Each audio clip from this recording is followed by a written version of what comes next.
அரசியல் எச்சரிக்கை. ஜனநாயக நாட்டிலுள்ள ஒரு குடிமகனுக்கு தன் நாட்டை பற்றிய அரசியல் அறிவு மட்டுமே அவரையும் அவரது குடும்பத்தையும் அவரது நாட்டையும் அடுத்த கட்ட வளர்ச்சிக்கு கொண்டு செல்லும் வழிமுறை ஆகும். அன்புதயம் அரசியல் புனித நூல். இந்திய குடியரசு நாட்டுக்கும் மக்களுக்கும் அன்புதயம் அரசியலை அர்ப்பணிக்கிறேன். மேன்மிதங்கிய பாரத குடியரசுத் தலைவர் அவர்களுக்கு வணக்கம்.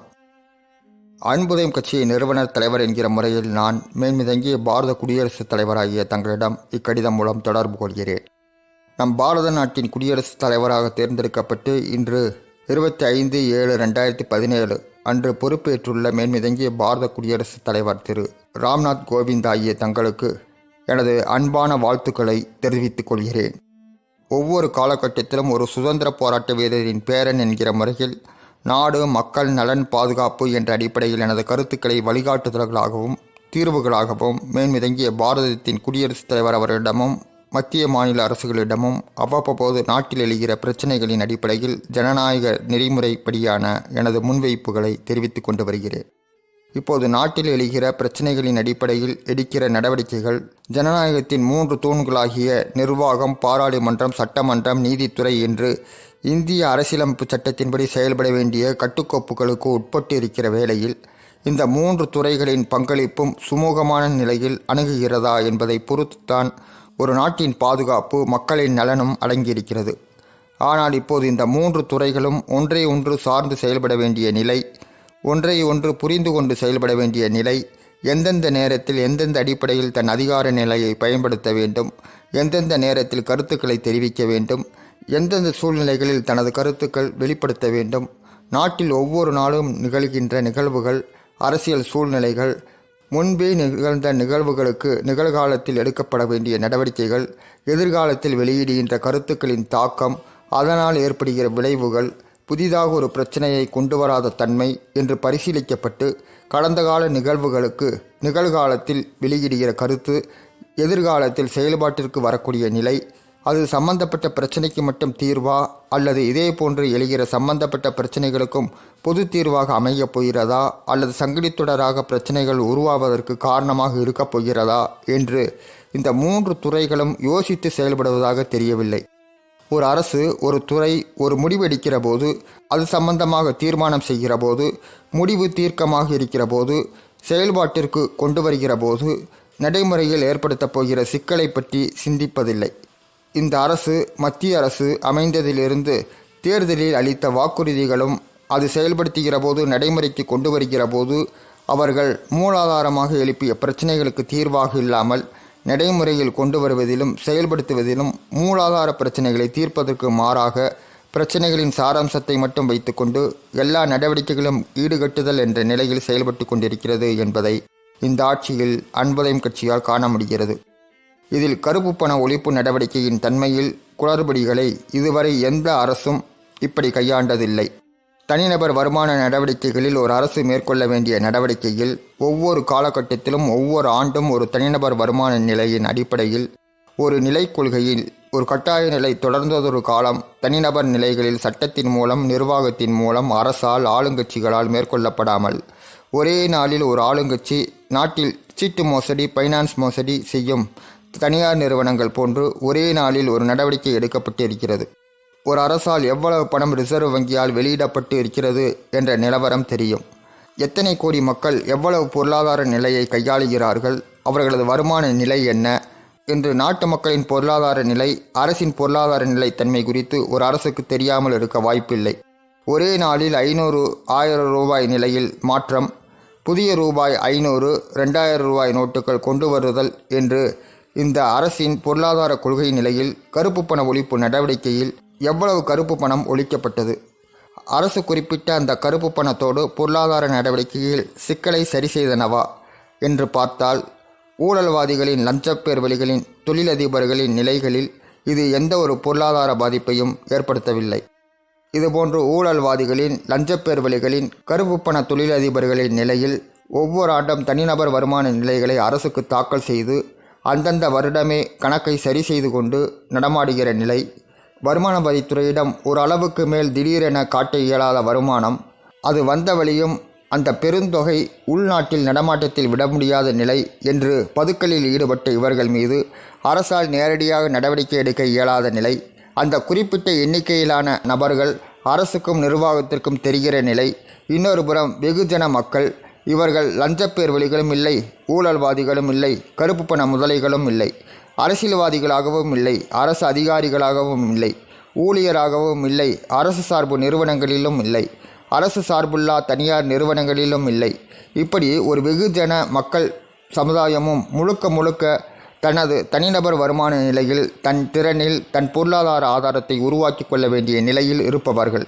இவர்கள் சுய தேவை போக ஒவ்வொரு ஆண்டும் சேமிப்பில் இருப்பவர்களும் இருக்கிறார்கள். தன் சுய தேவையை பூர்த்தி செய்ய இயலாமல் கடன் சுமையால் அல்லல்படுபவர்களும் இருக்கிறார்கள். இவர்களில் பலர் ஒவ்வொரு ஆண்டும் அரசு நிதிநிலை அறிக்கையில் தனிநபர் வருமான உச்ச வரம்பு நிர்ணயித்திருக்கிற அளவிற்கு உட்பட்டவர்களாகத்தான் பெரும்பாலோர் இருந்து வந்த நிலையில் ஒரு தொடர்காலத்தில் தொடர்ந்ததொரு நீண்டகால ஒரு கையிருப்புத்தான் எதிர்காலத்தில் தனக்கு பலம் என்றும், முதலீடு உடனடி தேவைகளுக்கும் எதிர்பாராத செலவினங்களுக்கும் கையிருப்புத்தான் பக்கபலம் என்று இருப்பவர்களின் நிலை பரிதாபத்திற்குரியதாக ஆக்கிய ஆளுங்கட்சி ஒரு அரசு நிலையில் இது போன்றவர்களின் பொருளாதார நிலையில் ஏற்படுத்தப் போகிற தாக்கத்தை, அதனால் ஏற்பட போகிற பொருளாதார விளைவுகளையும் கருத்தில் கொள்ளாத நிலையில் தனிநபர் வருமான நிலையில் முன்னெச்சரிக்கை செய்யாத அரசின் நடவடிக்கை மீது கருப்பு பண பொருளாதார நடவடிக்கையில் ஈடுபடாமல் முழுக்க முழுக்க வெள்ளைப்பண நடவடிக்கையில் இருந்து வந்த தனிநபர் பாதிக்கப்பட்ட நிலையை ஆளுங்கட்சி கருத்தில் கொள்ளாதது குறித்து அன்புதயம் கட்சி ஆளுங்கட்சியின் போலியான கருப்பு பண நடவடிக்கையால் சிலர் சட்டத்தின் பிடியிலும் நீதிமன்றத்தின் பிடியிலும் நிர்வாகத்துறையால் கொண்டு வர இயலாமல் கையாளாகத்தனமாக ஒரு அரசாக செயல்படும் ஆளுங்கட்சி மேற்கொண்ட நடவடிக்கையில் தப்பிப்போனவர்களின் பொருளாதாரம் முழுக்க முழுக்க கருப்பு பணத்திலிருந்து வெள்ளை பணமாக ரிசர்வ் வங்கி நடமாட்டத்தில் உள்ள பணநிலைகளோடு ஒத்துப்போகிற நிலைக்கு ஆளுங்கட்சியால் கொண்டு வரப்பட்டது. அன்புதயம் கட்சிக்கு அரசின் பொருளாதார நடவடிக்கையின் மீது கருப்பு பண நிர்வாக நடைமுறையை கையாண்டு விட்டது என்ற மனமருத்தமும் தீராத கவலையாக அன்புதயம் கட்சிக்கு இருந்து கொண்டிருக்கிறது. ஒரு அரசுக்கு இலக்கு மட்டும் சரியாக இருந்தால் போதாது, நோக்கமும் எண்ணமும் சரியாக இருந்தால்தான் செயல்பாடும் நடைமுறைப்படுத்துதலும் சரியாக இருக்க முடியும். சரியாக இருக்கிற எதன் மீதும் விமர்சனம் எழுந்தாலும் தாக்கத்தின் விளைவு கடுமையாக இருக்காது. ஒரு தனிப்பெரும்பான்மை அரசு எடுக்கிற நடவடிக்கைகள் ஒரு கூட்டணி ஆட்சி இல்லாத அரசாக செயல்படுவதாக அன்புதயம் கட்சியால் காண முடியவில்லை. ஒரு ஆளுங்கட்சி ஏதோ ஒரு நிர்பந்தத்தில் இருந்து கொண்டு மற்றவர்களுக்காக, தனது சக கட்சிகளுக்காக, சக அதிகாரிகளுக்காக ஒரு அரசு நிர்வாக கட்டுக்கோப்பு தன் பங்களிப்பில் உறுப்பினர்களாக இருக்கக்கூடிய அமைப்பு உறுப்பினர்களுக்காக செயல்படுகின்ற ஒரு நிறுவன அமைப்பு போன்று செயல்பட்டு கொண்டு வருவதும், அதில் உறுப்பினர்களாக இருப்பவர்களின் நலனை பற்றி ஏன் கவலைப்படுவது, அவர்களை உதாசீனப்படுத்துவதால் பெரிய பாதிப்பு ஏதும் இல்லை. அதே நேரத்தில் நிர்வாகத்தில் தன்னோடு இருப்பவர்கள் நலனில் அக்கறை செலுத்தினால் போதும் என்று நிறுவனங்களின் செயல்பாடுகளின் தன்மையில் இந்த அரசு செயல்பட்டு கொண்டு வருவது நாட்டிற்கு நல்லதல்ல. ஜிஎஸ்டி சரக்கு மற்றும் சேவை வரி இப்போது மத்திய அரசால் அமல்படுத்தப்பட்டு உள்ளது.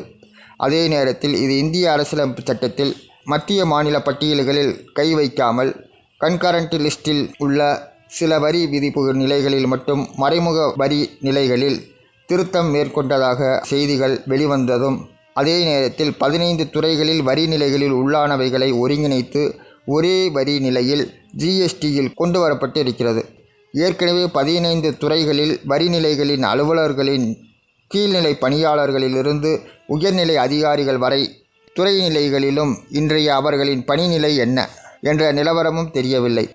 ஒரே வரி நிலைகளில் 15 துறைகளில் வரி நிலைகள் ஒருங்கிணைக்கப்பட்ட நிலையில் கீழ்நிலை பணியாளர்களிலிருந்து உயர்நிலை அதிகாரிகள் வரையில் ஒரு துறை அலுவலகமும் அதன் சார்பான துறைகளும் அதிகாரிகளும் போதுமானதாக இருக்கிற நிலையில் இப்போது 15 துறைகளில் இருக்கிற அதிகாரிகள் நிலையில் ஒரு துறை ஊழியர்கள் அதிகாரிகள் போக மற்ற 16 துறைகளுக்கு பணி நிலைகளில் இருப்பவர்களுக்கு பணித்தன்மை ஒதுக்கீடு என்ன? ஊதிய நிலைகளில் பணித்தன்மை வழங்கி அவர்களை அரசு எப்படி பயன்படுத்தப் போகிறது? அல்லது வீணாக இவர்களுக்கு ஊதியம் அளித்து வரி நிலைகள் சரியாகிற வகையில் பயன்படுத்துவது என்ற தன்மையில் எந்த ஒரு முடிவும் ஆளுங்கட்சி அரசு எடுக்காத நிலையில் வரி வசூல் கொள்கை நிலையை மசோதாவாக கொண்டு வரப்பட்டு சட்டமாக நிறைவேற்றப்பட்டு அது அமுலுக்கும் மத்திய அரசால் கொண்டு வரப்பட்டு இருக்கிறது. மறைமுக வரி விதிக்க ஒரு சில வரித்தன்மைகளை ஒருங்கிணைத்து ஜிஎஸ்டி கொண்டு வரப்பட்டிருக்கிற நிலையில் நடைமுறைப்படுத்துகிற வேளையில் 15 வகையிலான வகைப்பாடுகளை ஒருங்கிணைப்பதற்கு முன்பு தனித்தனியாக இருந்த வரி நிலைகளில் அந்த 15 வகைப்பாட்டிலும் வரி வசூலில் சதவீதம் இப்போது ஜிஎஸ்டியாக இந்த 15 வகைப்பாடுகளும் ஒருங்கிணைக்கப்பட்ட வேளையில் இந்த வரி வசூல் தொகை அளவீட்டின் அதிகமாக இருப்பதை மத்திய அரசு உணரவில்லை அல்லது உணர்ந்தும் தெரியாதது போல் இருக்கிறதா என தெரியவில்லை. ஒவ்வொரு ஆண்டும் அரசு நிதிநிலை ஆண்டாக ஏப்ரல் 1 தேதியிலிருந்து மார்ச் 31 வரையிலான ஒரு ஆண்டு கால நிர்ணயம் செய்து கொண்டு அதன் அடிப்படையில் அரசு நிதி கொள்கை வகுத்து துறை வாரியாக செலவினங்களும் நிதி ஒதுக்கீடுகளும் தனிநபர் வருமான உச்சவரம்பும் மறைமுக வரி நிலைகளில் மாற்றம் குறித்ததுமாக அரசு கொண்டு வந்த நிதிநிலை திட்ட அறிக்கை பட்ஜெட் என்று வெளியிட்டு செயல்படுத்தி வந்தது போய் முதலில் சமையல் எரிவாயு விலை நிர்ணயம் நிலையிலும் அடுத்து பெட்ரோல் பொருட்களின் விலை நிர்ணயம் நிலையிலும் விற்பனை நிலைகளில் விலை நிர்ணயம் சர்வதேச அளவில் கொள்முதல் விலையின் அடிப்படையில் விற்பனை விலை நிர்ணயம் செய்ய வேண்டிய கட்டாயம் இருப்பதாகவும் இந்த பொருட்களின் மீது அரசு வரி விதிப்பிலும் விற்பனை விலையில் நிதிநிலை திட்ட ஆண்டுகளில் முழுமையாக அதன் அடிப்படையில் விலை நிர்ணயம் கடைபிடிக்கப்பட்டதால் அரசு சார்பு நிறுவனங்கள் இந்த துறைகளில் ஈடுபட்டு வருபவைகள் நஷ்டத்தை சந்திக்க வேண்டியது இருப்பதாகவும் அரசு மானியம் வழங்குவதால் நிறுவனங்கள் நஷ்டத்தை ஈடுகட்ட முடியவில்லை. அதே நேரத்தில் அன்றாட சர்வதேச கொள்முதல் நிலையில் விலை நிலையில் அதிகப்படியாக ஏற்ற இறக்கங்கள் இருப்பதைக் கண்டு இந்த நிறுவனங்கள் விற்பனை நிலையில் விலை கொள்கையை வகுப்பதில் தன்னாட்சி உரிமையை அரசிடம் பெற்றுக்கொண்டன. அதே நேரத்தில் இதற்கு முன்பாக நீண்டதொரு காலம் தங்கம் விற்பனை நிலையில் தொடர்ந்ததொரு காலம் ஒரு கிராம் ரூபாய் 475 என்று இருந்தது. அடுத்தடுத்து 10 அல்லது 12 ஆண்டுகளுக்கு முன்பிலிருந்து தொடர்ந்ததொரு தங்கத்தின் மீதான விலை ஏற்றத்தில் இப்போது ஒரு சமநிலை சிறிதாக ஏற்ற இறக்கத்தோடு இருந்து வருகிறது. ஆனால் இந்த 10-15 ஆண்டுகளில் தங்கம் 5 மடங்கு அதன் விலை நிர்ணயம் உயர்ந்திருக்கிறது. ஆனால் அதே காலகட்டத்தில் நான் சொல்வது கடந்த 40 ஆண்டுகளில் இப்போது தங்கத்தின் மீதான விலை ஏற்றத்தை முன்னேற்றத்தை கண்ட வேளையில் அதே காலகட்டத்தில் மின்சாதன பொருட்களும் பிளாஸ்டிக் பொருட்களும் விவசாய உணவுப் பொருட்களும் எல்லா நிலையிலும் அன்றைய காலகட்ட விற்பனை விலையோடு இன்றைய காலகட்ட விலையை ஒப்பிட்டு பார்க்கிறபோது அபரிமிதமான லாபம் அப்போது சம்பாதிப்பதற்கு அரசு சம்பந்தப்பட்ட துறையில் ஈடுபட்டிருந்த முதலாளிகளுக்கும் நிறுவனங்களுக்கும் அந்த துறைக்கும் பெருமளவு லாபம் ஈட்டுவதற்கு விலை கட்டுப்பாடின்றி அபரிமிதமான நிலையில் விற்பனை நிலையில் வணிக நிலையில் லாபம் ஈட்டுவதுதான் வணிகத்தின் அடிப்படை என்ற தத்துவத்திற்கு அரசு அவர்களுக்கு அன்றே உடந்தையாக இருந்ததா என்ற கோணத்தில்தான் இதை பார்க்க வேண்டியது இருக்கிறது. பொருளாதார நடவடிக்கையில் கொண்டு வரப்பட்டிருக்கிற மாற்றங்கள் நிதிநிலை திட்ட அறிக்கை தயாரிக்கிற காலகட்டங்களில் எடுக்கிற அரசு நிதிநிலை கொள்கை முடிவு வகுப்பதில் முடிவெடுப்பதில் இருந்த ஒழுங்குமுறை இப்போதைய அரசிடம் காண முடியவில்லை. எந்த ஒரு கொள்கை முடிவையும் அரசு எடுக்க தீர்மானம் செய்ய முடிவெடுக்க உரிமை இருக்கிற அதே நேரத்தில் அதற்கு காலநிலை தேவை இருப்பதாக கருத வேண்டியது இல்லை என்றாலும் ஒவ்வொரு துறைக்குமான செயல்பாட்டில் கொண்டு வருவதற்கான நடைமுறைப்படுத்துதலுக்கான அமுல்படுத்துவதற்கான ஒரு ஆண்டில் இந்த காலகட்டத்தில்தான் அவை செயல்படுத்தப்பட வேண்டும் என்று இதுவரை ஆண்ட ஆளுங்கட்சி அரசுகளிடம் இருந்த ஒரு ஒழுங்குமுறை இந்த மத்திய அரசிடம் இல்லை என்பதை அன்புதயம் கட்சி காண்கிறது. ஒவ்வொரு நிலையிலும் இந்த அரசிடம் ஒரு ஒழுங்கு நிலை கடைபிடிக்கப்படுவதாக காண முடியவில்லை. ஒரு நோக்கமும் இலக்கும் கொள்கையும் இல்லாது செயல்படும் ஒரு அரசாக இருந்து வரும் வேளையில் செயல்பட்டு கொண்டு வரும் வேளையில் இந்த பாஜக அரசிடம் எப்படி ஒரு ஒழுங்கு நிலையை காண முடியும் என்ற கண்ணோட்டத்திலும் இதை பார்க்க வேண்டியது இருக்கிறது. கல்விக் கொள்கை நிலைகளில் ஒரு மாற்றத்தை மத்திய அரசு ஒரு அவசர சட்டத்தின் மூலம் மாற்றத்திற்கு உட்படுத்த வேண்டிய தன்மையில் காலத்திற்கு ஏற்றபடியான மாற்றமும் அதே நேரத்தில் கல்வித்துறைகளில் கல்விக் கொள்கை வகுப்பதில் முழுமையாக மாநில அரசிடமிருந்து பறித்து நாடு முழுவதும் மத்திய அரசு ஒரே கல்விக் கொள்கையை வகுத்து இன்று சர்வதேச போட்டி உலகத்தில் மாணவர்களிடம் போட்டியை சமாளிக்கக்கூடிய திறனை வளர்க்கிற அதே நேரத்தில் மொழி ரீதியிலான வழிக்கொள்கை முறையில் மாநில அரசுகள் ஒவ்வொரு மாநிலத்திலும் ஒவ்வொரு கல்விக் கொள்கையை வகுத்து வைத்து கொண்டு செயல்படுத்தி மாணவர்களின் எதிர்கால வாழ்க்கையினை கருத்தில் கொள்ளாமல் மாநில அரசுகள் கல்விக் கொள்கையை வகுப்பதில் எடுக்கின்ற முடிவு பெரும்பாலும் மாநில அரசு கல்வி நிறுவனங்களில் பயில்கின்ற மாணவர்களில் பெரும்பாலோர் பாதிக்கப்படுகிற நிலையும் ஒரே நேரத்தில் மாணவர்களின் தரநிலையை வித்தியாசப்படுத்தி காட்டுகின்ற திறன் குறைந்த போட்டியை சமாளிக்க முடியாத கல்வியினால் எதிர்கால வாழ்க்கையை சரியாக அமைத்து கொள்ள இயலாத கல்விக் கொள்கையை நடைமுறைப்படுத்தி தமிழக மாணவர்களின் எதிர்கால நம்பிக்கையை கனவினை சீரழித்து விட்டது. நானும் அரசு கல்வி நிறுவனங்களில் பயின்றேன் என்றாலும் அந்த அடிப்படை கல்வி நிறுவனங்கள் அரசு உதவி பெறும் கல்வி நிறுவனமாகத்தான் இருந்தது. அதே நேரத்தில் என் மேல் படிப்பை அரசால் நடத்தப்படுகின்ற கல்லூரியில் எனது படிப்பை தொடர்ந்தபோது அரசு உதவி பெறும் பள்ளியில் பயின்றபோது மாணவர்களின் தேர்ச்சி விகிதத்தை கருத்தில் கொண்டாவது மாணவர்களின் கல்வி நலனில் சிறிதாவது அக்கறை எடுத்துக்கொண்டார்கள். ஆனால் முழுக்க முழுக்க அரசால் நடத்தப்பட்ட கல்லூரியில் ஆசிரியர் மாணவரிடையே தொடர்பில்லாத நிலையில் தேர்ச்சி சதவீதம் குறித்து கவலைப்படாமல் மாணவர்கள் நலனில் அக்கறை இல்லாத ஆசிரியர் நிலை, ஒவ்வொரு மாணவரும் அவரவரது சுயபலத்தில் தேர்ச்சி பெற வேண்டிய நிலை. இந்த நிலையிலும் எனது காலகட்டத்தில் அரசு கல்விக் கொள்கையினால் மொழிவழி கல்வியினால் சமுதாயத்தோடு ஈடு கொடுத்து செல்ல முடியாமல், அவரவர் பெற்ற கல்வியினால் ஈடு கொடுத்து செல்ல முடியாமல், இது குறைந்த கட்டண இலவச கட்டண கல்விக் கொள்கையாக அரசு கடைபிடிப்பதும், அதே நேரத்தில் பொருளாதார நிலையில் ஈடுகட்டக்கூடிய பெற்றோர்களும் அரசு கல்விக் கொள்கை நிலையை புரிந்து கொண்ட பெற்றோருமாக கல்விக் கொள்கையை வகுத்த ஆளுங்கட்சி அரசு, மக்கள் பிரதிநிதிகள், கொள்கை நிலை வகுக்கின்ற அதிகாரிகள், உண்மைத்தன்மை நிலையினை புரிந்து கொண்ட பெற்றோர்கள் நம் குழந்தைகளின் எதிர்கால நலன் அரசு கல்விக் கொள்கை முறைகளினால் பாழாகிவிடக்கூடாது என்றும், நம் குழந்தைகளுக்கு எந்த கல்வி வேண்டுமென்று கல்விக் கொள்கையில் ஒரு பெற்றோர் நிலையில் தாம் தீர்மானிக்க வேண்டும். அதே நேரத்தில் கல்விக் கொள்கையை வகிக்கின்ற செயல்படுத்துகிற அதே அரசுதான் தனியார் கல்வி நிறுவனங்கள் எந்த பாடத்திட்டத்தில் செயல்படுத்தலாம், கல்வி நிலையில் முடிவெடுக்கும் நிலையை தனியார் கல்வி நிறுவனங்களிடமே ஒப்படைத்து, தன்னாட்சி என்று வெளிப்படையாக சொல்லாவிட்டாலும் செயல்பாட்டில் அரசு கல்விக் கொள்கையால் அரசு கல்வி நிறுவனங்களில் மறுக்கப்பட்ட அனைத்தும் தனியார் கல்வி நிறுவனங்களில் அரசு செயல்பட உரிமை அளிப்பதும் செயல்படுத்த அனுமதி அளிப்பதுமாக நடைமுறையில் பொருளாதார நிலையில் நொடிந்தவனுக்கு தனியார் கல்வி நிறுவனங்களில் இடமில்லை. ஒத்த வயதுடைய மாணவர்களிடையே பாரபட்சத்தை வளர்க்கின்ற கல்விக் கொள்கை மொழிவழி கல்வியால் இரட்டை சமுதாயத்தை கல்வி நிறுவனங்களில் வளர்த்து விடுகிற அரசின் கல்விக் கொள்கை முடிவுகள் இனி எத்தனை ஆண்டுகளுக்குத்தான் இந்த பாரத தேசத்தில் நடைமுறையாக கடைபிடிக்கப்படுமோ என்று தெரியவில்லை என்ற அடிப்படையில் நான் கவலைப்படுகிறேன். மேன்மிதங்கிய பாரத குடியரசுத் தலைவர் அவர்களிடம், பாரதத்தின் முதல் குடிமகனிடம், ஒரு சுதந்திர போராட்ட வீரர் பேரன் என்ற முறையில் எனது ஆதங்கங்களை இங்கு முன்வைத்து கொண்டே இருக்கிறேன். கல்வித்துறைகளில் கல்வியாண்டாக ஜூன் 1 முதல் மே 31 வரையிலான காலகட்டமாக அரசு நிர்ணயித்து கொண்டு செயல்பட்டு கொண்டு வருகிறது. அது அடிப்படை பள்ளி கல்வியிலிருந்து பல்கலைக்கழக உயர்நிலை படிப்புகள் வரையிலான இந்த நடைமுறை கடைபிடிக்கப்பட்டு வருகிறது. பாடத்திட்டத்தை வரையறை செய்வதும், புதிய பாடத்திட்டங்கள் கொண்டு வருவதும், நடைமுறைப்படுத்துவதும், முழு ஆண்டு தேர்வு முடிந்து கோடை விடுமுறை முடிந்து அடுத்த கல்வி ஆண்டு தொடங்குகிற காலகட்டத்தில் உரிய பாடப்புத்தகங்கள் மற்றும் மாணவர்களுக்கு அளிக்கின்ற சலுகைகள் என்று எல்லாமே பள்ளி துவங்குகிற சில நாட்களிலேயே இந்த நடைமுறையை சிக்கலில்லாமல் அரசால் செயல்படுத்த முடியவில்லை.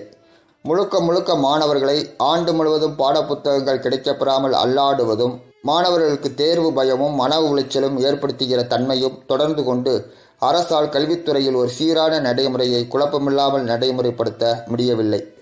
இப்போது மத்திய அரசு மருத்துவ படிப்புகளுக்கான நுழைவுத் தேர்வு நீட், இந்தியா முழுவதும் மருத்துவ படிப்புகளுக்கு விண்ணப்பித்த மாணவர்களுக்கு பங்கு கொள்ள வேண்டிய கட்டாய நிலையை மத்திய அரசு கொண்டு வந்திருக்கிறது. மாணவர்கள் எண்ணிக்கை பெருகி வருகிற அதே காலகட்டத்தில் சம்பந்தப்பட்ட படிப்புகளுக்கு விண்ணப்பிக்கிற அனைத்து மாணவர்களுக்கும் வாய்ப்பு ஏற்படுத்தி கொடுக்க முடியாத அரசின் நிலையில் ஒதுக்கீடு செய்யப்பட்டிருக்கிற இடத்திற்கு தக்கபடி மாணவர்களின் சேர்க்கை நடத்த வேண்டிய கட்டாய நிலையும் அரசு நடத்துகிற கல்வி நிறுவனங்களில் இருக்கிற நிலையில் அரசு ஏற்படுத்துகிற சவால்களை எதிர்கொண்டு மேலும் திறன் வாய்ந்த மாணவர்களுக்கு மட்டும் வாய்ப்பு என்று அரசு கொள்கை முடிவு இந்த மருத்துவ படிப்பில் கொண்டு வந்ததும், அதே நேரத்தில் இந்த நடைமுறையை பொறியியல் துறையிலும் பட்டப்படிப்புக்கு கொண்டு வரப்போவதாக வருகிற அரசின் கொள்கை முடிவு வரவேற்கத்தக்க ஒன்றாக அன்புதம் கட்சி கருதுகிற நிலையிலும், இதை நடைமுறைப்படுத்துவதிலும் செயல்பாட்டில் கொண்டு வருகிற நிலையிலும், அது புதிய கல்வி ஆண்டில் சேர்க்கை தொடங்குவதற்கு முன்பாக அரசு கல்விக் கொள்கை முடிவையும் அது அமல்படுத்துவதற்குரிய ஆயத்த பணிகளும் அதன் மீதான எதிர்ப்பு நிலையில் வழக்குகளும் தொடர்ந்து கொண்டிருக்கிற வேளையில், அந்த வழக்கின் மீதான தீர்ப்பு அரசு கொள்கை நிலையில் எடுக்க வேண்டிய திருத்தங்களாக நீதிமன்றங்கள் வழிகாட்டுதல் செய்வதுமாக எல்லாமே ஒரு கால அவகாசம் எடுத்துக்கொள்ளப்பட்டு கல்வி ஆண்டில் மாணவர்கள் சேர்க்கையில் எந்த ஒரு தடுமாற்றத்தையும் ஏற்படுத்தாத, குழப்பம் விளைவிக்காத நடைமுறையை கையாண்டிருக்க வேண்டும். ஆனால் தொடர்ந்ததொரு காலகட்டத்தில் அரசு கொள்கை முடிவை வகுப்பதிலும், மசோதாவாக கொண்டு வருவதும், சட்டமாக கொண்டு வருவதும், உடனடியாக அமல்படுத்துவதும், அடுத்ததாக செயல்பாட்டுக்கு கொண்டு வருவதும், நடைமுறைப்படுத்துவதும் என்று அரசு எந்த ஒரு கால அவகாசத்தையும் எடுத்துக்கொள்ளாமல் அடுத்தடுத்து மேற்கொண்ட நடவடிக்கைகள் மாணவர்கள் தங்கள் படிப்பில் தொடர முடியுமா முடியாதா என்ற கேள்விக்கு விடை தெரியாமல் வேறு படிப்புகளுக்கு செல்லக்கூடிய நிலையும், வாய்ப்பு கிட்டுகிற போது மீண்டும் மருத்துவ படிப்பில் சேர ஆர்வம் இருப்பதையும், அப்படி சேருகிற நிலையில் காலியாகிற வேறு படிப்புகளில் மீண்டும் புதிய மாணவர்கள் சேர்க்கை செய்ய இயலாது போகக்கூடிய சூழ்நிலையும் கடந்த காலம் போன்று ஏற்பட வாய்ப்பு இருக்கிறது. அரசு கல்வி நிறுவனங்களில் குறைந்த கல்வி கட்டணம், தொழில் படிப்புகளுக்கு முதன்மையாக வாய்ப்பு எதிர்பார்க்கிற மாணவர்களின் நிலையில் ஒரு சங்கிலித்தொடர் சிக்கலை மாணவர்களிடையே ஏற்படுத்துவதற்கு அரசு கொள்கை முடிவு நடைமுறைப்படுத்துதலில் இது தொடர்பான எதிர்ப்புகளை தெரிவிப்பதற்கும் வழக்குகள் நிலை வருகிற போது அதை எதிர்கொள்வதுமாக ஒரு தொடர் நடவடிக்கைக்கு உரிய கால அவகாசம் அரசே அளித்து முறையாக அந்தந்த கல்வி ஆண்டுகளில் மாணவர்கள் சேர்க்கையில் சிக்கலில்லாத நடைமுறையை அரசு கைக்கொள்ள வேண்டும். மாணவர்கள் நிலையில் 5 பிரிவுகளில் கல்வி முறைகளில் தமிழகத்தில் கடைபிடிக்கப்பட்டு வருகிறது. இதுபோன்றதொரு நிலை மற்ற மாநிலங்களில் பெரும்பாலும் கடைபிடிக்கப்படலாம்.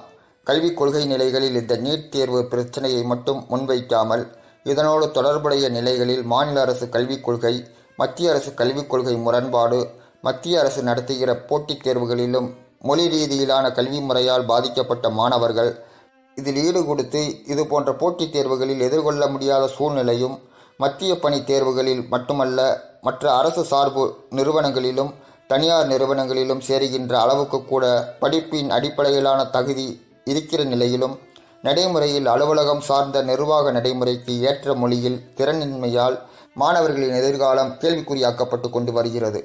கல்விக் கொள்கையில் ஒரு ஒழுங்குமுறை, ஒரே வயது ஒத்த மாணவர்கள் ஒரே கல்வி நிலையில், ஒரே பாடத்திட்ட நிலையில், மொழி நிலைகளில் ஒற்றை நிலையில் மாணவர்கள் கல்விக் கொள்கையை மத்திய அரசு கொண்டு வர வேண்டும்.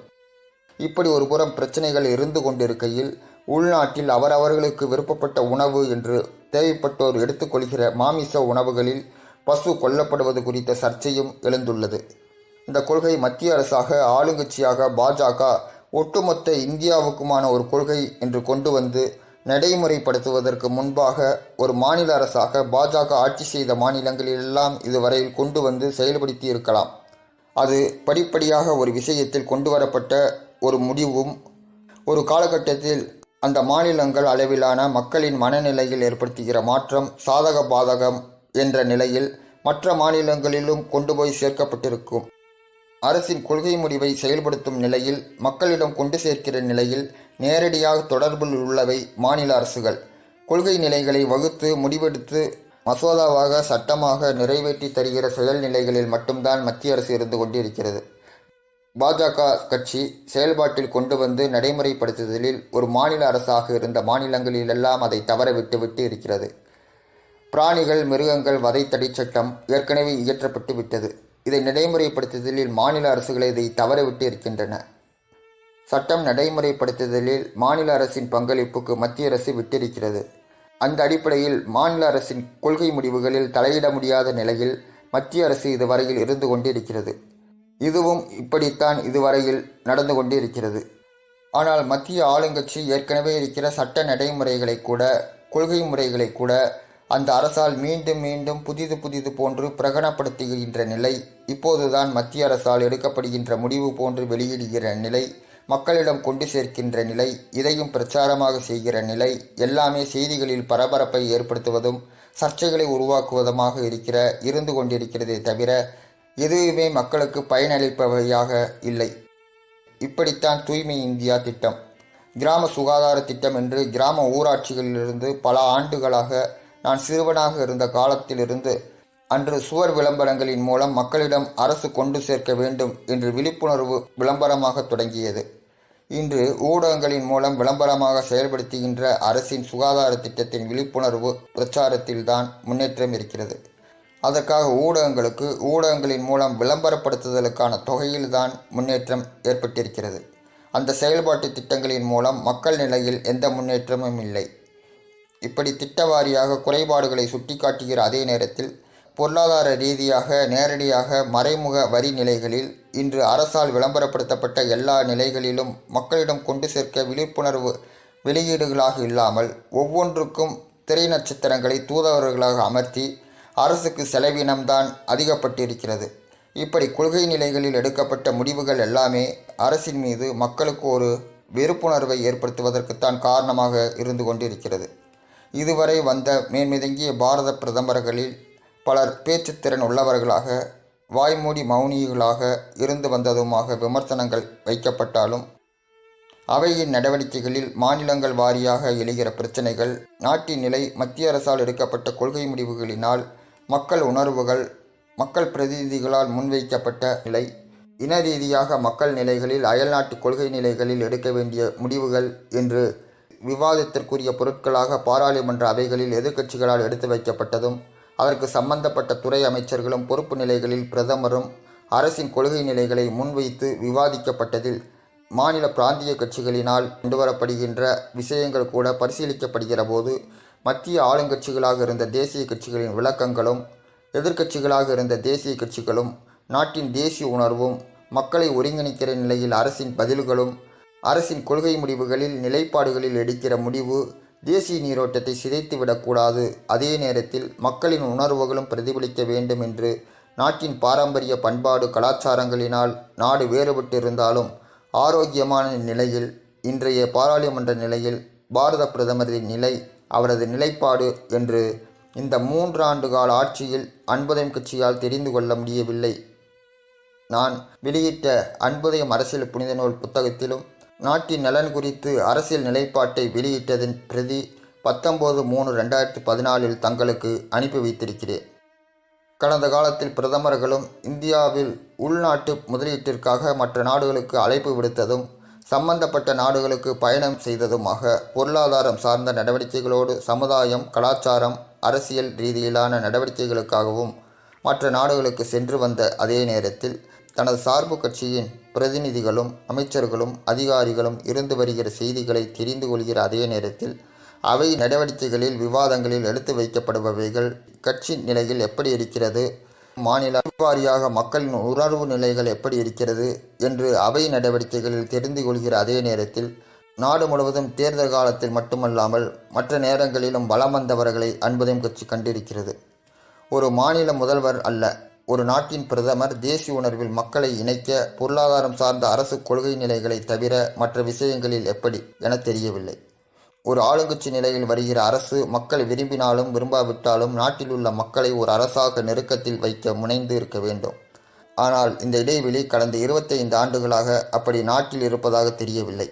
வலுக்கட்டாயமாக அரசு நிலைப்பாடுகளை ஆளுங்கட்சியாக திணிப்பதும், மக்கள் எதிர்ப்பு இல்லை, தேசிய அளவிலும் மாநில அளவிலும் கூட்டணி கட்சிகள், கூட்டணியில் இல்லாத கட்சிகள் என்று உள்ள அங்கீகரிக்கப்பட்ட கட்சிகள் நிலையில் எதிர்ப்புகள் இல்லை என்ற கண்ணோட்டத்தில் மத்திய ஆளுங்கட்சி நடவடிக்கைகள் எல்லாம் சரி என்று எண்ணிக்கொண்டு செயல்படுத்துகிறதா என தெரியவில்லை. நமது பாரதத்தின் பெரும்பாலான மாநிலங்கள் தேசிய கட்சிகளான பாஜக, காங்கிரஸ் தான் ஆட்சி செய்து கொண்டிருக்கின்றன. சில எண்ணிக்கையில்தான் மாநில பிரதான கட்சிகள் நிலையில் மாநில ஆளுங்கட்சிகளாக இருந்து கொண்டிருக்கின்றன.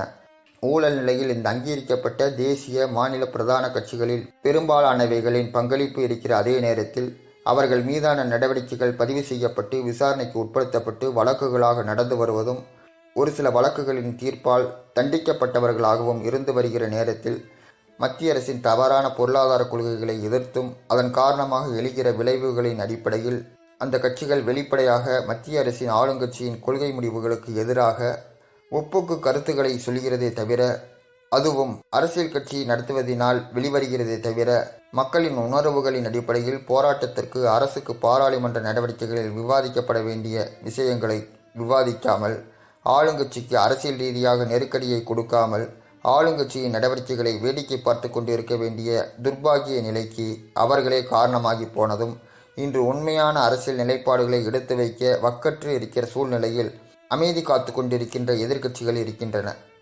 இதை சாதகமாக மத்திய பாஜக அரசு எடுத்துக்கொண்டு அரசின் கொள்கை முடிவுகளுக்கு எந்த ஒரு எதிர்ப்பும் எதிர்க்கட்சிகளில் இல்லை என்று செயல்பட்டு கொண்டு வருகிற அரசியலையும் அன்புதயம் கட்சி பார்த்து கொண்டு இருப்பதில்லை.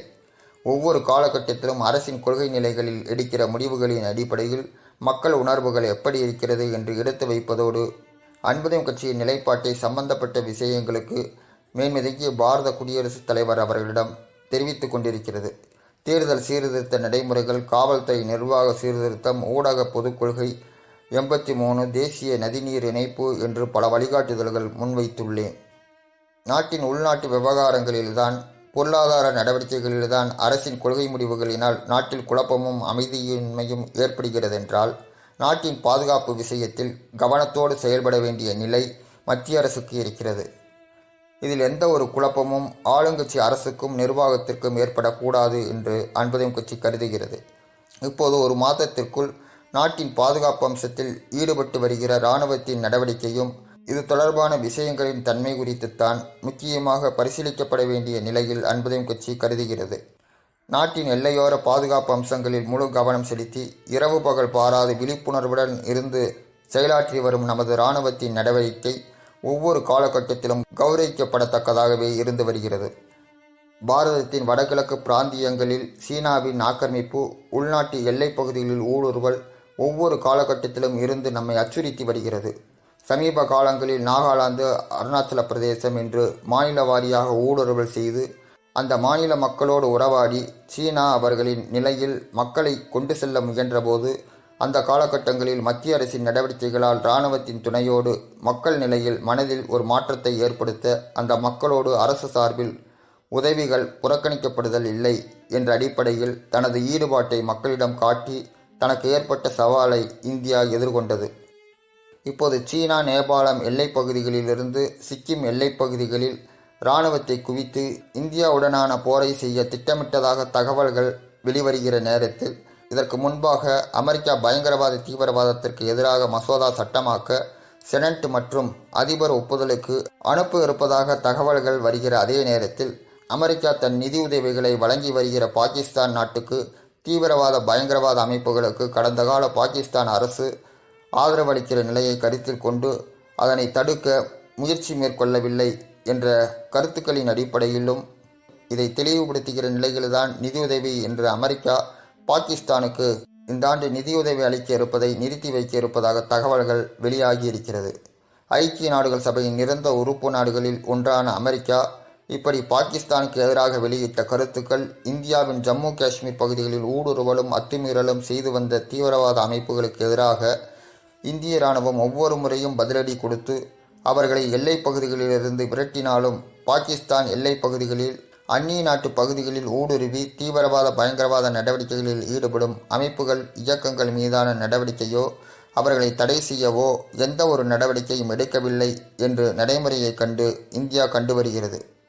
சீனாவை பொறுத்தளவில் இந்தியாவின் அண்டை நாடுகள் உறவு நிலைகளில் சிக்கல் ஏற்படுகிற போது எல்லாம் இந்தியா பதிலடி கொடுக்க தயாராக இருக்கிற வேளையிலும் அண்டை நாடுகளுடனான நட்புறவில் விரிசல் ஏற்பட்டுவிடக்கூடாது என்று இந்தியா கடைபிடிக்கிற கொள்கையில் நட்பு நாடு அந்தஸ்தை அண்டை நாடுகளுடன் விட்டு கொடுக்க இந்தியா தயாராக இல்லாத நிலையிலும் இதற்கு மாற்று கருத்தாக சுமூக நிலைக்கு பங்கம் ஏற்படுத்துகிற போது எல்லாம் பாகிஸ்தான் நட்பு நாடு அந்தஸ்து நிலை குறித்து இந்தியாவின் நிலையில் பாகிஸ்தான் இல்லை என்பதை வெளிப்படுத்தி கொண்டு வருகிறது.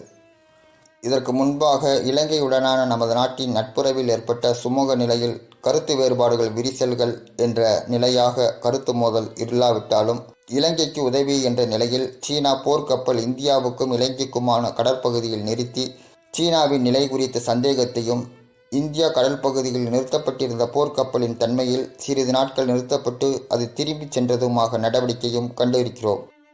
ஐநாவில் நிரந்தர உறுப்பு நாடான சீனா பாகிஸ்தானுக்கு ஆதரவு நிலைப்பாட்டின் அடிப்படையில் இந்திய எல்லைப் பகுதியான சிக்கிமில் இம்முறை போரில் இறங்குகிறதோ இது பாகிஸ்தான் நாட்டுக்கு ஆதரவான நிலையோ என்ற ஐயப்பாட்டை ஏற்படுத்தியிருக்கிறது.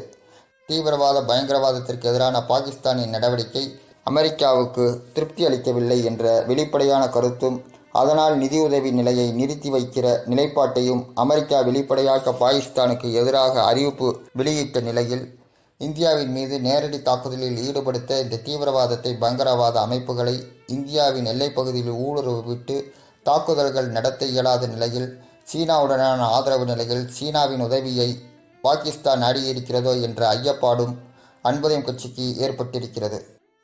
ஐக்கிய நாடுகள் சபையில் அமெரிக்கா, சீனா என்று நிரந்தர உறுப்பு நாடுகள் வீட்டோ அதிகாரம் வைத்திருக்கக்கூடிய நாடுகள். உலகில் தீவிரவாத பயங்கரவாத நடவடிக்கைகளை ஒடுக்குவதற்கு அமெரிக்கா தொடர்ந்ததொரு காலம் குரல் கொடுத்து கொண்டு வருகிறது. அமெரிக்கா நிலைப்பாட்டின் அடிப்படையில் போர் தொடுத்து வருகிறது.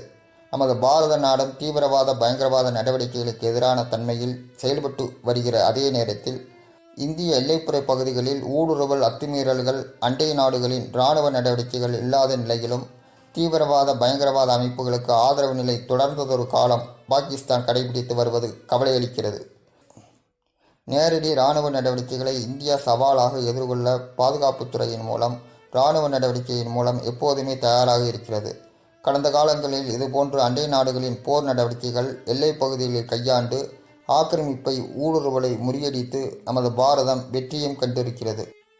சீனா, நேபாளம் வழியாக இந்திய எல்லைப் பகுதியில் இராணுவ குவிப்பு நடவடிக்கையில் முனைந்து கொண்டிருக்கிற போது சீன தூதரகத்தை பேச்சுவார்த்தை நிலைகளுக்கு நமது மத்திய அரசு அழைப்பு விடுத்த போது அதை சீன தூதரகம் ஒரு பொருட்டாக கருதாமல் எந்த ஒரு கருத்தும் தெரிவிக்காமல் அமைதி காத்து கொண்டிருக்கிற அதே நேரத்தில் சீன நாட்டு அரசிடமிருந்து சீன இராணுவத்திடமிருந்து கருத்துக்கள் இந்திய நாட்டிற்கு எதிராகவும் இந்திய போர் நடவடிக்கைகள் தன்மையில் எடுக்கப்பட வேண்டிய நிலை குறித்து சில தினங்களாக கருத்துக்களை வெளியிட்டுக் கொண்டிருக்கிறது.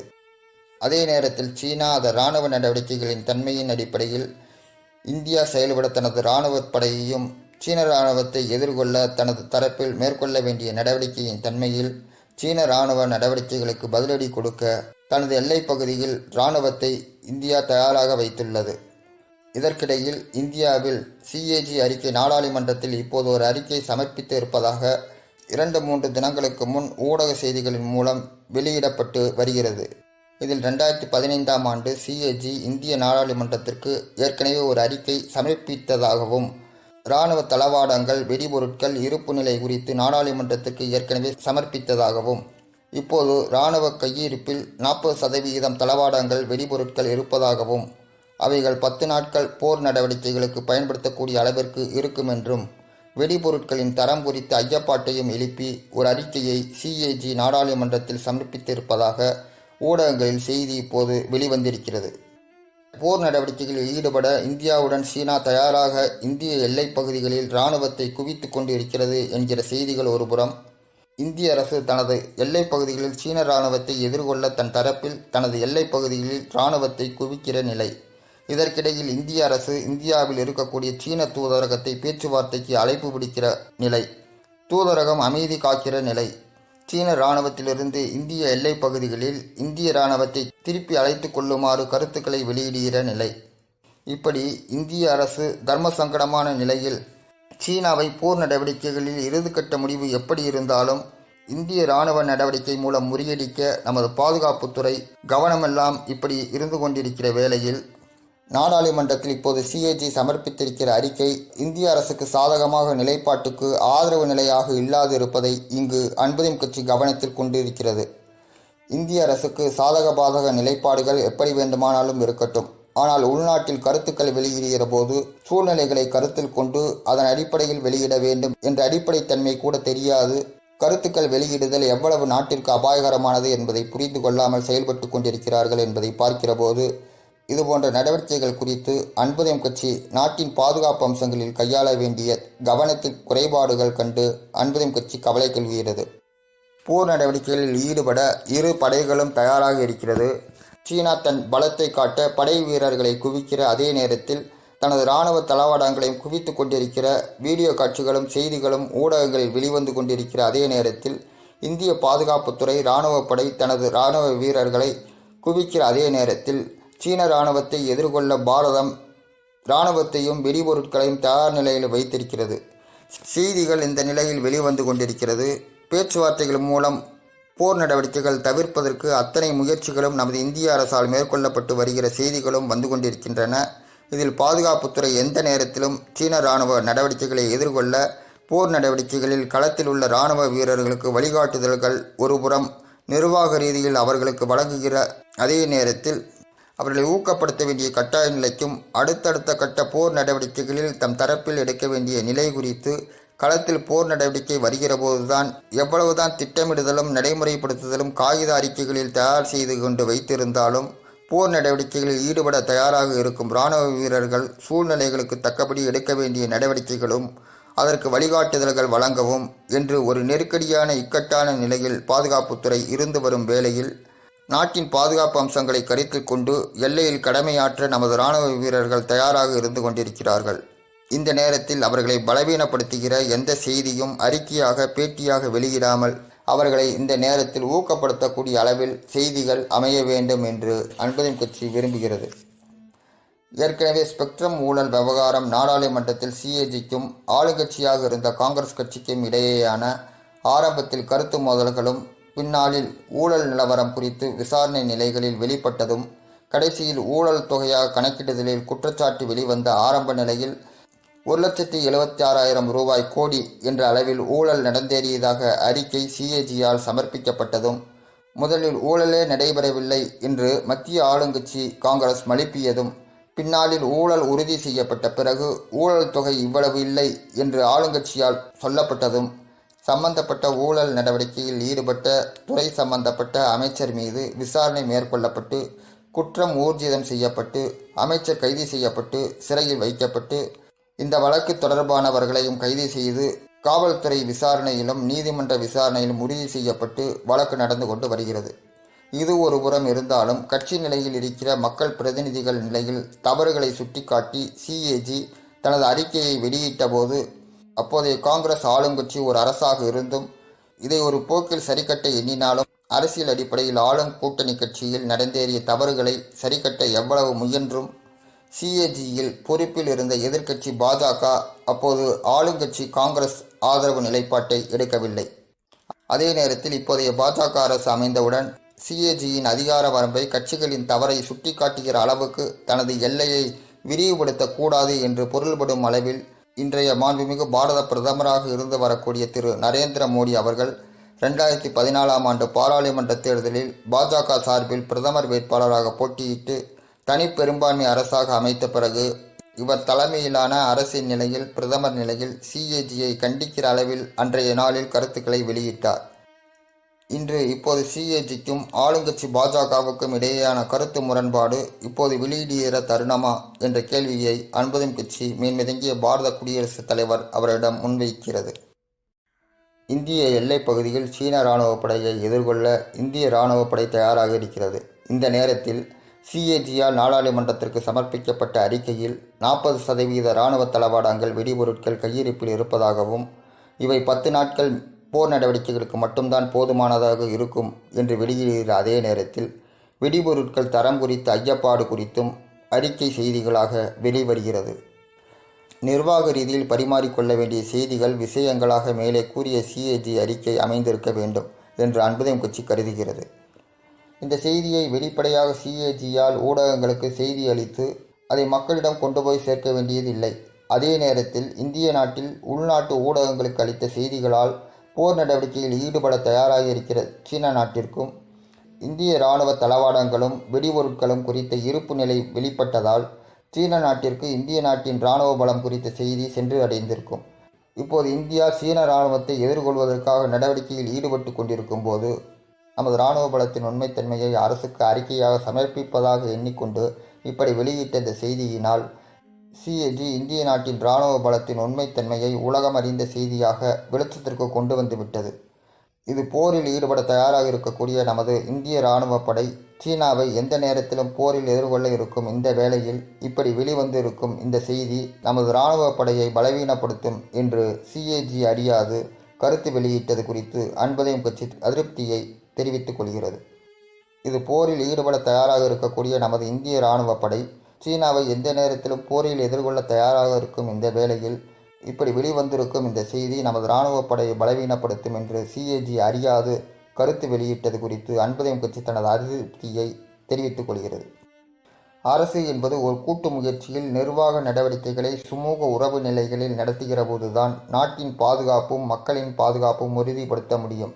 இந்திய அரசியலமைப்பு சட்டத்தின்படி ஜனநாயக ரீதியிலாக தேர்ந்தெடுக்கப்பட்ட மக்கள் பிரதிநிதிகளை கொண்டு ஒரு அரசு நிர்வாகத்தை நடத்த வேண்டும் என்றும் தேர்ந்தெடுக்கப்பட்ட மக்கள் பிரதிநிதிகள் கட்சிகள் நிலைகளில் கருத்து வேறுபாடுகளை கடந்து மக்கள் பிரதிநிதிகள் நிலையில் பெரும்பான்மையான மக்கள் பிரதிநிதிகளை கொண்ட ஒரு ஆளுங்கட்சி அரசின் கொள்கை நிலைகளை வாத விவாத விமர்சனங்களின் அடிப்படையில் அரசுக்கு எதிரான ஆரோக்கியமான அரசியல் சூழ்நிலைகளை ஆளுங்கட்சிகளை கிடைத்து கொண்டு வருவதும் இப்படித்தான் பாராளுமன்ற நடவடிக்கைகளில் எதிர்நிலைகளில் இருப்பவர்கள் சபை நடவடிக்கைகளை கெடுக்கிற விதத்தில் சபையை நடத்த விடாமல் கூச்சல் குழப்பம் அமளி என்று ஏற்படுத்தி அவையை நடத்த முடியாமல் சபை தலைவர் அவையை ஒத்தி வைப்பதும் அல்லது அவையை முடித்துக் கொள்வதுமாக நடவடிக்கைகள் ஆளுங்கட்சி நிலையில் அரசு கொள்கை முடிவுகளை சபையில் எதிர்தரப்பு இல்லாமலேயே கொள்கை முடிவை நிறைவேற்றிக் கொள்கிற ஆரோக்கியமற்ற அவை நடவடிக்கைகளும் பொறுப்புணர்வுகளோடு அறிவு சார்ந்த அரசியல் சார்ந்த உணர்வுபூர்வமான விவாதங்களை எதையுமே மக்கள் பிரதிநிதிகளும் கற்றுக்கொள்ளாமல், எதிர்வருகிற தலைமுறைகளுக்கும் ஆரோக்கியமான அரசியலை கற்றுத்தராமல், நிர்வாக நடவடிக்கைகளுக்கு தேவையான தன்னிலை தீர்மான முடிவையும் எடுக்க கற்றுத்தராமல், கட்சிகள் நிலையில் உறுப்பினர்கள் நிலையில் வெளியில் அரசியல் நடத்துவதிலும் கற்றுத்தராமல், அவை நடவடிக்கைகளில் ஒழுங்குமுறையையும் தவறவிட்ட ஒரு அரசியல் சமுதாயத்தை ஆளுங்கட்சி தரப்பும் எதிர்க்கட்சி தரப்பும் இப்படி ஜனநாயகத்தில் மோசமானதொரு அணுகுமுறையை வளர்த்து கொண்டு வருவதைக் கண்டு அன்புதயம் கட்சி எதிர்கால தலைமுறைகளின் அரசியல் அறிவு இன்மையால் நாடு என்னென்ன அவலங்களை சந்திக்குமோ என்ற கவலையும் கொள்கிறது. இதனை கருத்தில் கொண்டுதான் தேர்தல் காலங்களில் வேட்பாளராகவும் போட்டியிட்டு 300க்கும் மேற்பட்ட கூட்டங்களில் மக்களை சந்தித்து எனது அரசியலை முன்வைத்திருக்கிறேன். இந்திய நாடு சுதந்திரம் அடைந்து 71வது சுதந்திர தினம் கொண்டாட இருக்கிற இந்த காலகட்டத்தில் இருந்து கொண்டிருக்கிறோம். இப்போதும் வேற்றுமையில் ஒற்றுமை, தேசிய ஒருமைப்பாடு என்று குடியரசுத் தலைவர் உரை நிகழ்த்துகிற அதே நேரத்தில் அந்த கட்டமைப்பை வலுப்படுத்த ஜனநாயகத்தில் ஒவ்வொரு குடிமகனின் பங்களிப்பும் அமைய தேசிய நீரோட்டத்தில் இணைக்க அரசு தவறவிட்டதை உணராமல் போனால் எதிர்கால அரசியல் சூழ்நிலைகளை தெரிந்து கொள்ளாமலேயே ஒரு புதிய அரசியல் தலைமுறை உருவாவதற்கு காரணமாக அமைந்துவிடும். எதிர்கால அரசியல் சூழ்நிலைகளை தெரிந்து கொள்ளாமலேயே இந்திய நாட்டின் குடிமக்கள் ஒரு புதிய அரசியல் தலைமுறை உருவாவதற்கு காரணமாக அமைந்துவிடும். ஒரு புதிய அரசியல் சமுதாயம் உருவாவதற்கு காரணமாக அமைந்துவிடும். இதை ஒரு அரசு தெரிந்து கொள்ளாததினால்தான் இன்று தீவிரவாத பயங்கரவாத அமைப்புகளின் நடவடிக்கைகள் ஒருபுறம், நக்சல்பாரிகள் மாவோயிஸ்டுகள் என்று கட்சிகள் நிலையிலேயே ஆதரிக்கிற போக்கு, மத்திய அரசு கொள்கை முடிவுகளுக்கு மாறாக பேசுவதுடன் தேச விரோத நடவடிக்கைகளில் ஈடுபடுவதாக பேசுவதும், தேச விரோத அடிப்படையில் செயல்படுவதுமாக பேசுவதும், இதை நீதிமன்ற நடவடிக்கைகளுக்கு அரசு உட்படுத்தினாலும் ஜாமீனில் வெளியிட ஏதாவது ஆட்சேபனை இருக்கிறதா என்று நீதிபதி மனுதாரரை கேட்டாலும் ஆட்சேபனை இல்லை என்று தெரிவிப்பதும், நீதிபதி எதிர் மனுதாரரை கேட்டாலும் குற்றம் சாட்டப்பட்டவரும் தான் சிறை செல்ல தயார் என்று நீதிமன்றத்தில் கூறுகிற போக்கும், நீதிமன்றத்தில் குற்றம் சாட்டப்பட்டவரே குற்றத்தை ஒப்புக்கொள்கிற நிலையிலும் நீதிமன்றம் அவரது வாக்குமூலத்தின் அடிப்படையில் உரிய தண்டனை அளிக்காமல் சிறிது நாட்களில் அவரை விடுவிப்பதும், ஒரு மக்கள் பிரதிநிதியாக ஒரு கட்சி நிலையில் இருந்தவர் இருக்கிறவர் என்று அவரது போக்கில் தளர்வாக அரசு நடந்து கொள்வதும், நீதிமன்றமும் கடுமையான தண்டனையை அளிக்காமல் இருப்பதுமாக நடவடிக்கைகள் எல்லாம் ஒரு சேர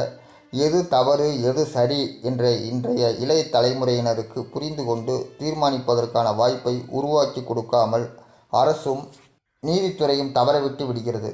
ஒரு அமைப்பு, ஒரு கட்சி என்று இவர்களது தனிப்பட்ட நிலைகளை கருத்தில் கொண்டு செயல்படுகிற போக்கு, இவர்கள் தன்னளவில் தேசத்திற்கு விரோதமான பேச்சும் செயல்பாடுகளும் என்ற அடிப்படையில் அவர்கள் மீதான நடவடிக்கைகள் தன்மையில் அரசு நிர்வாகத்துறை நீதித்துறை தளர்வாக நடந்து கொள்வதின் விளைவு, இவர்களின் அடிப்படையில் இருப்பவர்களும் சமுதாயத்தில் உள்ள பொதுமக்களும் இதுபோன்ற செயல்பாடுகளும் பேச்சுக்களும் எது சரி எது தவறு என்று தீர்மானிப்பதற்கு முடியாமல் தவறான பாதையில் போவதற்கும் செயல்படுவதற்கும் தூண்டுகோலாக இவர்களை போன்றவர்கள் இருப்பது, ஒவ்வொரு நாளும் அதிகப்படியான மக்களை தேசத்திற்கு விரோதமாக பேச்சும் செயல்பாடுகளும் அமைத்து கொண்டு செயல்படுபவர்களின் எண்ணிக்கையை அதிகப்படுத்தி கொண்டு வருவதன் விளைவுதான் தேசிய நீரோட்டத்திலிருந்து மக்கள் விலகிச் செல்வதற்கு காரணமாக இருப்பதுடன் தேச விரோதிகளை அரசே வளர்ப்பதற்கு காரணமாக அமைந்து கொண்டிருப்பதை மறந்து அரசு செயல்பட்டு கொண்டிருக்கிறது. உள்நாட்டு சட்டம் ஒழுங்கை கடுமையாக கைகொள்ளாத அரசால் இதுபோன்ற தேச விரோத சக்திகள், அமைப்புகள், கட்சிகள் என்று பெருகத்தான் செய்யும். இதை இப்போது ஒடுக்க தவறிய அரசு எதிர்காலத்தில் இதை எப்படி சரி செய்ய முடியும்? இதுபோன்று உருவாகிற காலகட்டத்திலேயே இப்படி நடமாட விடுகிற தேச விரோத சக்திகள் மீது அவ்வப்போதே உரிய நடவடிக்கை அரசு நிலையில் ஆளுங்கட்சி நிலையில் எடுக்கிற போதுதான் எதிர்காலத்தில் அரசுக்கு சவாலாக விளங்கப் போகிற இவர்களை எதிர்கொள்ள முடியும். 2008ஆம் ஆண்டு டிசம்பர் 17ஆம் தேதி நான் வெளியிட்ட தேசிய புலனாய்வு அறிக்கை தன்மையில் வெளிப்படைத்தன்மையை வேண்டினேன். அரசு பயங்கரவாத தடுப்பு மையம் கொண்டு வந்தது. எல்லைப்பகுதி பாதுகாப்பு அம்சத்தில் ஒவ்வொரு முறையும் அந்நிய சக்திகளின் ஊடுருவல், ஆக்கிரமிப்பு அவ்வப்போது பாதுகாப்பு படையினரால் தொடர்ந்து கண்காணிக்கப்பட்டு ஒவ்வொரு முறையும் வெற்றி பெற்று இன்றும் ஒருங்கிணைந்த இந்திய பகுதிகளில் அந்நியர்களின் ஆக்கிரமிப்பிற்கு இந்தியா எப்போதும் இடமளிக்காது என்ற நிலைப்பாட்டில் எப்போதும் எதிர்ப்படைக்கு இந்திய பகுதிகளில் விட்டு கொடுக்க தயாரில்லை என்று சொல்லாமலேயே செயல்பாடுகளில் செயல்படுத்தி கொண்டு வருகிறது. இதுபோன்று உள்நாட்டில் அரசியல் என்று சொல்லிக்கொண்டு உள்ளே நுழைகிற சில அமைப்புகள், கட்சிகள் கொள்கை நிலையில் அரசியல் சாயலை வைத்துக்கொண்டு செயல்பாட்டு அளவில் அவர்களின் பேச்சில், எழுத்தில், நடவடிக்கைகளில் சட்டமுரணான செயல்பாடுகள், தேச விரோத செயல்பாடுகள் என்று ஈடுபடுபவர்கள் மீது அரசு கண்காணிப்பை தவற விட்டுவிட்டதன் விளைவு நமது பாரத பிரதமராக இருந்த திரு ராஜீவ்காந்தி அவர்கள் படுகொலை அமைவதற்கு காரணமாக அமைந்தது. அரசியல் தெளிவின்மை இருக்கலாம், ஆனால் கொள்கை தெளிவின்மையில் அரசியலை தவற விட்டுவிட்டு தேர்தலை நோக்கி தேசிய கட்சிகள் பயணப்பட்டதன் விளைவு இன்று இது போன்ற அரசியல் கரைகள் நாட்டில் உருவாவதற்கு காரணமாக அமைந்தது. நமது தலைமுறை காப்பாற்றப்பட வேண்டும் என்ற அடிப்படையில் உருவாக்கப்பட்டதுதான் எங்களின் அன்புதயம் கட்சி. தேர்தலில், அரசியலில் எந்த அரசியல் கட்சிகளுடனும் கூட்டணி இல்லை என்ற நிலைப்பாட்டை எங்கள் அன்புதயம் கட்சி வைத்துக்கொண்டு செயல்பட்டு வருகிறது. அதற்கு ஒரே காரணம், கூட்டணி என்று வருகிற போது அந்த கட்சிகளுடன் அரசியல் சமரசம் ஏற்படுகிற நிலையில் அங்கு தீர்க்கமான முடிவெடுப்பதற்கு வாய்ப்பு இல்லாமல் போய்விடுகிறது. இந்த நிலையில் எப்படி நியாயம் கிடைக்கும்? முடிவெடுக்கும் நிலையும் தீர்மானிக்கிற நிலையும் நம்மாலேயே பறிபோய் விடுகிறது என்ற நிலையில்தான் அன்புதயம் கட்சி அரசியல் கொள்கை முடிவில் எடுக்கப்பட்ட தீர்மானத்தில் எந்த மாறுதலுக்கும் உட்படுத்தக்கூடாது. அப்போதுதான் அன்புதயம் கட்சி ஜனநாயக ரீதியில், ஜனநாயகத்தில் எந்த ஒரு குடிமகனுக்கும் அவருக்குரிய நீதி அவரது வாழ்நாளிலேயே கிடைத்துவிட வேண்டும் என்பதை அரசியல் ரீதியாக சாத்தியப்படுத்த முடியும் என்று அரசியலில் செயல்பட்டு கொண்டு வருகிறது. இதன் அடிப்படையில் கடந்த 10 ஆண்டுகளில் இடைத்தேர்தல், பொது தேர்தல் என்று 5 தேர்தல்களை சந்தித்திருக்கிறது. இப்போது சீனா இந்திய எல்லைக்கு அப்பால் இராணுவத்தை குவித்து கொண்டிருக்கிற நிலையில் இந்தியாவும் தன் எல்லைப் பகுதிகளில் அவர்கள் நிலையில் எடுக்கிற நடவடிக்கைகளுக்கு தக்கபடி தம் செயல்பாட்டை அமைத்து கொண்டு செயல்பட தயாராகியிருக்கிறது. அரசு தரப்பில் பாதுகாப்புத்துறை அடிப்படையில் எடுக்கிற முடிவுகள் ஒருபுறம் இருந்தாலும், அன்புதயம் கட்சி ஊடகங்கள் மூலம் நிர்வாகத்துறையால் அதிகாரப்பூர்வமாக வெளியிட்ட செய்திகள் அடிப்படையிலும் அன்புதயம் கட்சி தன் அரசியல் நிலைப்பாடுகளின் அடிப்படையில், கொள்கை முடிவுகளின் அடிப்படையில் மேன்மைதங்கிய பாரத குடியரசுத் தலைவர் அவரிடம் வெளிப்படையாக தன் கருத்துக்களை இங்கு முன்வைத்து முடித்திருக்கிறது. ஒரு நாடு என்று வருகிறபோது, அதில் பாதுகாப்பு அம்சம் என்று வருகிறபோது, அதில் பரஸ்பர நிர்வாக ரீதியிலான இரகசியம் காத்தல் மற்றும் பரஸ்பர நம்பிக்கை, உறுதித்தன்மை, நாட்டின் வலுத்தன்மை நிலை குறித்து ஆலோசனை செய்தல், வழங்குதல் மற்றும் வெளியிடாமை என்கிற பல்வேறு நிர்வாக கட்டுமானங்களை உள்ளடக்கித்தான் ஒரு நாட்டின் பலம் ஒரு அளவுகோலாக நிர்ணயிக்கப்படும். அந்த அடிப்படையில் சிஏஜியின் அறிக்கைகளை காணும்போது அதன் அறிக்கை நாட்டின் பாதுகாப்பு அம்சங்களில் தவறவிட்டதாகவும், நாட்டின் போரை எதிர்கொள்வதற்கான ஆயுத பலத்தை வெளிப்படுத்தி விட்டதாகவும், வெடிப்பொருட்களின் தரம் குறித்து கேள்வி எழுப்பப்பட்டிருப்பதும், போரை நமது இராணுவம் எதிர்கொள்ள தாக்குப்பிடிக்க நாட்களை முடிவு செய்து செய்தியாக வெளியிட்டதும், மேலும் போர் நாட்கள் தொடர்கிற போது 60% கொள்முதல் இராணுவ தளவாடங்கள் பற்றாக்குறை என்று பகிரங்கமாக வெளியிட்டதும், இன்று இந்திய இராணுவப்படை களத்தில் போர் நடவடிக்கைகளில் இருக்கிற காலகட்டத்தில் இந்த செய்தியை வெளியிட்டு போர் நாட்களை தைரியமாக எதிர்கொள்ள தயாராக இருக்கும் நமது இராணுவத்தின் மன வலிமையை குறைக்கிற விதத்திலும், மேலும் குறிப்பிட்ட நாட்களையும் கடந்து போரை எப்படி எதிர்கொள்வது என்ற சிந்தனையையும் கிளப்பிவிட்டிருப்பதும், குறிப்பிட்ட 10 நாட்களுக்கு போர் முடியாமல் தொடருமேயானால் மேற்கொண்டு சந்திக்க வேண்டிய நெருக்கடியை முன்கூட்டியே சிஏஜி கூறி இராணுவத்திற்கு நெருக்கடியை ஏற்படுத்தியதும், இந்திய இராணுவ படைக்கு இவ்வளவு சவால்களை சிஏஜி ஏற்படுத்தியதோடு, சீன நாட்டிற்கு இந்திய இராணுவத்தின் போர் தளவாட நிலை குறித்து, பலம் குறித்து வெளிப்படுத்தி வெட்ட வெளிச்சமாக்கியதோடு, போர் நாட்களை சீனா எதிர்கொள்வதற்கு அனைத்து இந்திய இராணுவம் குறித்த செய்தியை முழுமையாக வெளிப்படுத்தி விட்டதாகத்தான் இந்த சிஏஜி நாடாளுமன்றத்தில் சமர்ப்பித்த அறிக்கை நிலை குறித்து அன்புதயம் கட்சி கருத்து தெரிவிக்க வேண்டியது இருக்கிறது.